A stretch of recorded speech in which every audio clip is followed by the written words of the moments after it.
High teachers அனைவருக்கும் வணக்கம். UG TRB botany unit 5ஓட சிலபஸ் அனலைஸ் தான் பார்க்க போகிறோம். ஸோ மோஸ்ட்லி யூனிட் 5ஐ பொறுத்த வரைக்கும் 90% அல்லது 100% கூட பார்த்தீங்கன்னா கேண்டிடேட் எல்லாமே ஃபுல் மார்க்ஸ் வந்து எடுத்துருவாங்க. நீங்கள் வந்து அனாட்டமி அண்டு எம்ப்ரியாலஜி சரிங்களா, முக்கியமாக பார்த்தீங்கன்னா அனாட்டமியில் ஒரு 10 கொஷின்ஸ் வந்து கேட்குறாங்க அப்படின்னா 10 அவுட் ஆஃப் 10 எல்லாமே என்ன பண்ணுறாங்கன்னா எடுத்துருவாங்க. ஸோ இதில் மார்க்ஸ் வந்து உங்களுக்கு குறைஞ்சிச்சு அப்படின்னா நீங்கள் கட் ஆஃபில் வந்து கொஞ்சம் பின்னாடியே போயிட்டுருப்பீங்க சரிங்களா. ஒரு சில யூனிட் எல்லாமே இருக்குது, அதில் எல்லாமே ஃபுல் மார்க்ஸ் வந்து எடுத்துருவாங்க. ஸோ அதனால் யூஜிடிஆர்பி ப்ரிப்பேர் பண்ணுற கேண்டிடேட் இருந்தீங்கன்னா இந்த அனாட்டமி எம்ப்ரியாலஜி சரிங்களா, ஏன்னா நமக்கு வந்து 10 யூனிட் வந்து இருக்குது. ஸோ ஈவன் எல்லா யூனிட்டுக்கும் சேம் வெயிட்டேஜ் வச்சாங்க அப்படின்னா ஒரு 15 மார்க்ஸ் வந்து வரும் அப்படின்னு சொல்லலாம். ஏன்னா நமக்கு 150மே மேஜஸ் தான். ஸோ இப்போ வந்து அனாட்டமி அண்ட் எம்ப்ரியாலஜி 2 யூனிட்டும் சேர்த்து 8 + வந்து 7 இப்படி கேட்கலாம், அல்லது 7 + 8 இந்த மாதிரி கூட கேட்கலாம், அல்லது எக்ஸ்ட்ரா கூட கேட்கலாம் சரிங்களா. இது வந்து நமக்கு ப்ளூ பிரிண்ட் இந்த மாதிரிலாம் இல்லை. ஸோ ஈவன் ஒரு எக்ஸாம்பிளுக்கு சொல்கிறேன், நீங்கள் வந்து 10 கொஷின்ஸ் வந்து கேட்குறாங்க அப்படின்னா 10மே நீங்கள் வந்து என்ன பண்ணணும், ஆன்சர்ஸ் வந்து பண்ணணும். அந்த அளவுக்கு ரெடி ஆகிடுங்க. ஏன்னா எல்லாமே சிம்பிளாக இருக்கக்கூடிய கொஷின்ஸ் இந்த மாதிரி தான் இருக்கும். ஈவன் பிஜிடிஆர்பி கேட்குறப்பே மோஸ்ட்லி 90% எல்லாமே என்ன பண்ணுறாங்க, ஆன்சர்ஸ் வந்து பண்ணிவிடுவாங்க. ஸோ இந்த யூனிட்டுக்கு என்னென்ன புக்ஸ் வந்து படிக்கலாம், ஸோ இந்த வீடியோவில் அனாட்டமிக்கு எப்படி படிக்கலாம் அப்படின்னு சொல்கிறேன். ஸோ எம்ப்ரியாலஜி பார்த்திங்க அப்படின்னா நமக்கு 12th சிலபஸில் இருக்குது. ஸோ ஃபஸ்ட்டு அனாட்டமியை பொறுத்த வரைக்கும் நீங்கள் 11th புக்கில் ஸ்டார்ட் பண்ண ஆரம்பிங்க. ஈவன் உங்கள்கிட்ட மெட்டீரியல் இருந்தாலுமே ஓகே. ஸோ 11th புக்கில் ஏன் ஸ்டார்ட் பண்ண ஆரம்பிக்கணும் அப்படின்னு சொல்கிறேன்னா, இதில் வந்து அந்த ஹிஸ்ட்ரி முதற்கொண்டு எல்லாமே சிம்பிளாக கொடுத்துருப்பாங்க. ஸோ நெக்ஸ்ட்டு ஒரு கொஷின்ஸ் வந்து கேட்காதீங்க, அப்போ 11th புக்கு மட்டும் படித்தா போதுமா அப்படின்னு சொல்லிட்டு இது வந்து ஒரு பேசிக் தான் சரிங்களா. பேசிக்லேருந்தே நமக்கு நிறைய கொஷின்ஸ் வந்து கேட்பாங்க. உதாரணத்துக்கு இப்போ ஆக்குத்திசு இருக்குது அப்படின்னா இந்த ஆக்குத்திசு பற்றின அந்த நேம் யார் சொன்னாங்க, அதுக்கான ஃபங்க்ஷன்ஸ் வந்து என்ன, இது வந்து எப்படி இருக்கும். ஸோ இந்த மாதிரியான கொஷின் இப்போ இந்த பாயிண்ட் வச்சு நமக்கு வந்து கொஷின்ஸ் வந்து கேட்கலாம் சரிங்களா. ட்ரூ ஆர் ஃபால்ஸு அந்த கூற்று காரணம் இந்த மாதிரியான கேள்விகள் வச்சு கேட்கலாம். இப்போ உதாரணத்துக்கு ஒத்த விட்டம் இருக்குமா இல்லையா, முட்டை வடிவில் இருக்குமா, உருண்டை வடிவில் இருக்குமா, ஸோ இந்த மாதிரியான இதெல்லாமே இருக்குது சரிங்களா. அதுக்கடுத்து அதில் வந்து சைட்டோபிளாசம் எப்படி இருக்கும், அதுக்கடுத்து உட்கரு எப்படி இருக்கும், தெளிவாக இருக்குமா அல்லது தெளிவற்று இருக்குமா, அதேமாதிரி சைட்டோபிளாசம் அடர்ந்து காணப்படுமா. ஸோ இந்த மாதிரியான கொஷின்ஸ் வந்து கேட்கலாம். ஸோ நீங்கள் படிக்கிறப்ப இது எல்லாமே ஞாபகம் வச்சுங்க. அதேமாதிரி செல் சுவர் வந்து எப்படி இருக்கும் சரிங்களா, அதில் வந்து செல்லுலோஸ் இருக்குமா, பெக்டின் இருக்குமா, அந்த மாதிரியான கொஷின்ஸ் எல்லாமே இருக்கிறதுக்கு சான்சஸ் இருக்குது. இது வந்து அந்த ஆக்குத்திஸுக்கான செல்கள் தான். சரிங்களா, அடுத்தடுத்து போகும்போது அது வந்து என்ன ஆகும் அப்படின்னா சேஞ்சஸ் ஆகும். அதுக்கடுத்து அந்த ஆக்குத்திஸோட டைப்ஸு, அது எங்கே இருக்குது, எதெல்லாமே வந்து தோற்றுவிக்குது. ஸோ இந்த மாதிரியான கொஷின்ஸ் வந்து நமக்கு வந்து கேட்பாங்க. அதே போல் தேரிஸ் வச்சு கொஷின்ஸ் வந்து கேட்பாங்க. நுனிசல் கொள்கை வந்து யார் சொன்னாங்க, இல்லை நாகலி வந்து எந்த கோட்பாடை சொன்னார். இப்போ நாகலி சொல்லும்போது தண்டுலையும் வரும், அதுக்கடுத்து வேறு இந்த மாதிரியும் வரும் சரிங்களா. அப்போ வந்து இங்கே கேட்குறப்போ நுனிசல் கொள்கை யார் கேட்டால், ஹிஸ்ட்ரோஜன் தியரி வந்து யார் சொன்னாங்க, அவங்க வந்து என்னென்ன கான்செப்டில் வச்சு சொல்லியிருக்காங்க, 2 அடுக்கில் வச்சு சொல்லியிருக்காங்க, டெர்மடோஜன், பெரிப்ளம், பிளீரோம். அப்போ டெர்மடோஜன்னா என்ன சரிங்களா, அது வந்து புற அடுக்கு, அது பெரிப்ளம் அப்படின்னா புறணி பகுதியில் வரக்கூடியது, பிளீரோம் அப்படின்னா ஸ்டீல் பகுதியில் வரக்கூடியது. ஸோ இதெல்லாமே உருவாக்குறது தான் பிளீரோம். ஸோ இந்த மாதிரி நீங்கள் கான்செப்டை வந்து என்ன பண்ணி வச்சிங்க, புரிஞ்சு வச்சிங்க. இதை புரிஞ்சிக்கினா நீங்கள் யூஜிடிஆர்பி சிலபஸை படிக்கிறதுக்குமே ரொம்ப ஈஸி. அப்போ டூனிகா கார்பஸ் தேரி யார் சொன்னால், டூனிக்கானா என்ன, கார்பஸ்னா என்ன அப்படிங்கிறது எல்லாமே நீங்கள் வந்து என்ன பண்ணிக்கணும், புரிஞ்சுக்கணும். ரொம்ப ஈஸி தான். அது ஃபஸ்ட்டு பார்க்குறப்ப நமக்கு ஒரு கன்ஃபியூஷனாக இருக்கும். ஸோ இப்போ இந்த தேரி எல்லாமே பார்க்குறப்ப நீங்கள் எதோட கம்பேர் பண்ணணும் அப்படின்னு சொல்லி பார்த்தீங்கன்னா, அந்த dicot, stem, root, leaf, so இந்த பிக்சரை நீங்கள் வந்து ஒன்ஸ் வந்து என்ன பண்ணிக்கணும், பார்த்துக்கணும். ஸோ அந்த மாதிரி பார்த்துட்டு படிச்சிங்க அப்படின்னா உங்களுக்கு வந்து ஈஸி சரிங்களா. ஏன்னா இது வந்து 3 அடுக்காக பிரித்து தான் நமக்கு வந்து என்ன சொல்லியிருப்பாங்கன்னா அந்த கான்செப்ட் வந்து சொல்லியிருப்பாங்க. ஸோ இப்போ உதாரணத்துக்கு பார்த்தீங்க அப்படின்னா இந்த ரீஜன் வந்து புறத்தோல் பகுதியில் வரக்கூடியது, இது வந்து புறணி பகுதியில் வரக்கூடியது, இது வந்து ஸ்டீலார் ரீஜனில் வரக்கூடியது சரிங்களா. இதை வச்சு தான் என்ன சொல்லியிருப்பாங்கன்னா அந்த தியரி எல்லாமே சொல்லியிருப்பாங்க. இப்போ டெர்மடோஜன் அப்படின்னா டெர்ம் லேயர்னா புறத்தோல் அடுக்கு சரிங்களா. அதுக்கடுத்து பெரிப்ளம், பிளீரோம் இந்த மாதிரி சொல்லியிருப்பாங்க. பெரிப்ளம்னா புறணி அடுக்கு, பிளீரோம் அப்படின்னா நம்ம அந்த ஸ்டீலார் ரீஜனை சொல்கிறது. அப்போ ஸ்டீல்னால் நம்ம என்ன சொல்லுவோம், இந்த வாஸ்குலர் பண்டில், அந்த சைலம் ஃப்ளோயம், இதை தான் நம்ம வந்து சிம்பிளாக ஸ்டீல் இந்த மாதிரி சொல்லுவோம். ஸோ அப்போ பேசிக்காக இந்த மாதிரி தெரிஞ்சுக்கிட்டிங்க அப்படின்னா ஸோ இதை வச்சு தான் சொல்கிறாங்க அப்படிங்கிறத நம்ம என்ன பண்ணிக்கலாம், ஈஸியாக புரிஞ்சுக்கலாம். ஸோ இந்த இதில் வந்து நமக்கு எல்லாமே கொடுத்துருப்பாங்க. மெரிஸ்டம்னா என்ன, அதோட டைப்ஸ் சரிங்களா, ஆக்குத்திசுனா என்ன, அதோட இது கொடுத்துருப்பாங்க. அதுக்கடுத்து டிஷ்யூஸில் சிம்பிள் பர்மனன்ட் டிஷ்யூ என்ன, காம்ப்ளெக்ஸ் பர்மனன்ட் டிஷ்யூ என்ன. ஸோ காம்ப்ளெக்ஸ் டிஷ்யூனா சைலம் ஃப்ளோயம் இது வந்து படிப்போம். சிம்பிள் டிஷ்யூ அப்படின்னா பேரங்கைமா, கோலன்கைமா, குளோரன்கைமா. ஸோ ஒவ்வொன்றுக்கும் ஒவ்வொரு ஸ்ட்ரக்சர் வந்து டிஃபரன்ஷியேட் ஆகும்.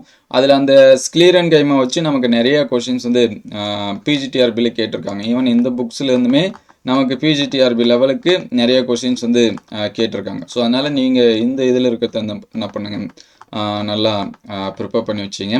ஆல்ரெடி நம்ம வந்து இயர் கொஷின்ஸ் எல்லாமே அப்டேட் பண்ணோம். அதுக்கு நிறைய பேர் வந்து சப்போர்ட் பண்ணல, அதனால் அதை அப்படியே ஸ்டாப் பண்ணிட்டோம். ஏன்னா இப்போ டெட்டு ரிசல்ட் வந்த பிறகு நிறைய பேர் வந்து கமெண்ட்டில் வந்து பாட்னிக்கு வந்து கொஷின்ஸ் இது எல்லாமே போடுங்க. நம்ம டெட்டு ரிசல்ட்டுக்கு வரதுக்கு முன்னாடி டிசம்பர்லேயே என்ன பண்ணோம் அப்படின்னா இயர் கொஷின்ஸ் வச்சு காம்படிட்டிவ் எக்ஸாம்ஸில் பாட்னி கொஷின் அப்படின்னு சொல்லிட்டு ஒவ்வொரு கொஷினுக்கும் ஆப்ஷன் முதற்கொண்டு சொன்னோம்.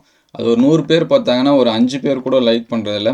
ஏன்னா நம்ம எல்லாத்துக்கும் போய் சேரணும் அப்படின்னு சொல்லிட்டு தான் வீடியோஸ் வந்து அப்டேட் பண்ணுறோம். ஸோ அதனால் பார்க்கக்கூடிய கேண்டிடேட்டு ஹெல்ப்ஃபுல்லாக இருந்துச்சுன்னா உங்களுடைய சஜஷனை சொல்லுங்கள்.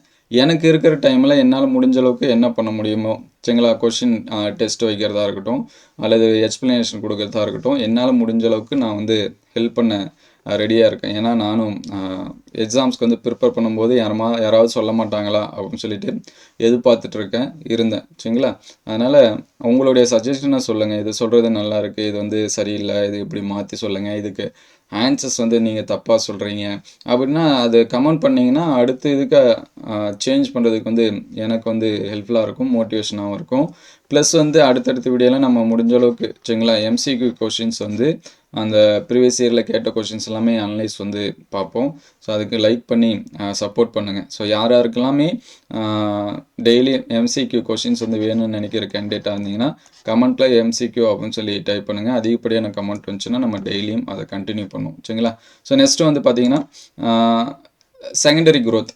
ஸோ பியூ சயின்ஸ் புக்கில் எடுத்தீங்க அப்படின்னா செகண்டரி க்ரோத் வந்து கொடுத்துருப்பாங்க. பயாலஜி பாட்னி புக் வந்து என்ன பண்ணாதீங்க, எடுக்காதீங்க, சரிங்களா. பியூ சயின்ஸ் பாட்னி புக் எடுத்திங்கன்னா செகண்டரி க்ரோத்தை பற்றி கொடுத்துருப்பாங்க. 2 லெசன்ஸ் வந்து இங்கே இருக்கும், சரிங்களா. 10, 9, 10.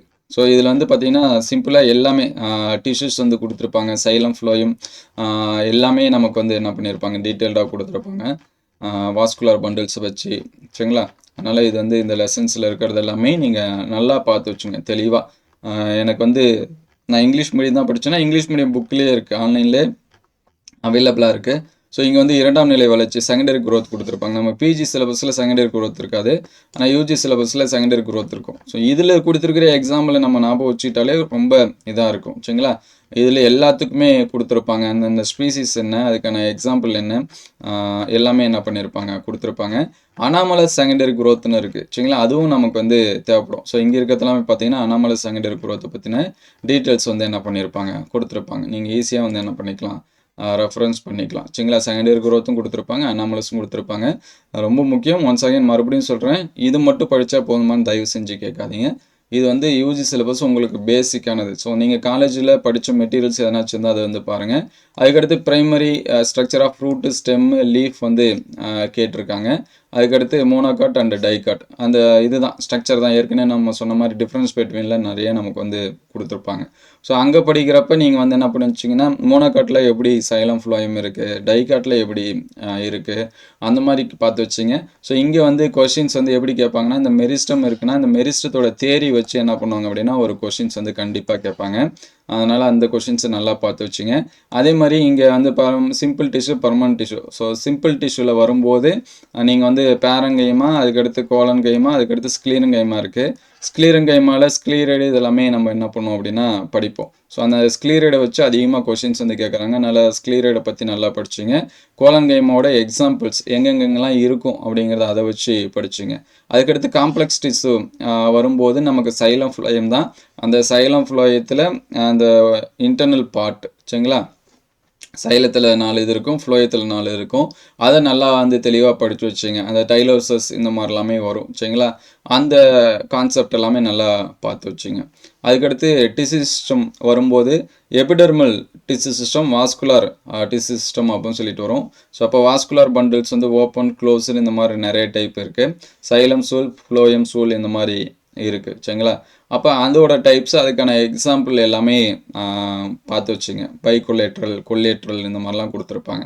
நீங்கள் ஈவன் தமிழ் மீடியம் பார்த்துங்க, இங்கிலீஷ் மீடியம் பார்த்துங்க.